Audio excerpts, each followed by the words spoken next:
nani alivamia Irani. Uamuzi wa Marekani pamoja na Israeli wa kutumbukia katika vita vipya na Irani umeleta wakati hatari sana, lakini pia matokeo yasiyotabirika. Itakuwa hivyo zaidi mara baada ya kiongozi mkuu wa muda mrefu Ayatollah Ali Khamenei kuuawa siku moja ya mashambulizi ya anga ya Marekani na Israeli.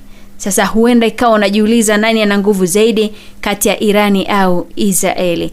Kwa mujibu wa kielelezo cha Global Firepower Index cha mwaka 2026, Israeli inashikilia nafasi ya 15 kati ya nchi 145 ikiwa na alama ya Power Index ya 0.2707, huku Irani ikiwa nyuma katika nafasi ya 16 kwa 0.3199. Kadri alama ambavyo inapungua ndivyo nafasi inavyokuwa ngumu. Sasa nani alianzisha vita na Irani mnamo mwaka 2026? Tunazungumzia mwaka huu.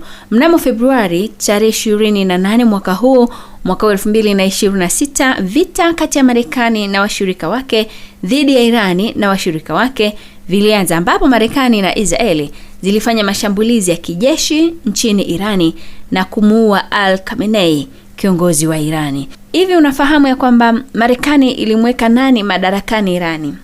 Tarehe 19 Agosti mwaka 1953, waziri mkuu wa Irani Mohammad Mossadegh alipindua katika mapinduzi yaliyoimarisha utawala wa Mohammad Reza Pahlavi Shavi wa Irani. Lakini pia Irani na Israeli zimekuwa zikihusika katika mzozo wa wakala tangu mwaka 1985.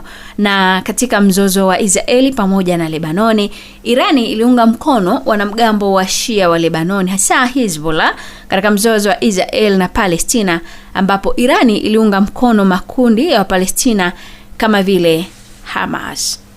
Je, Irani na Israeli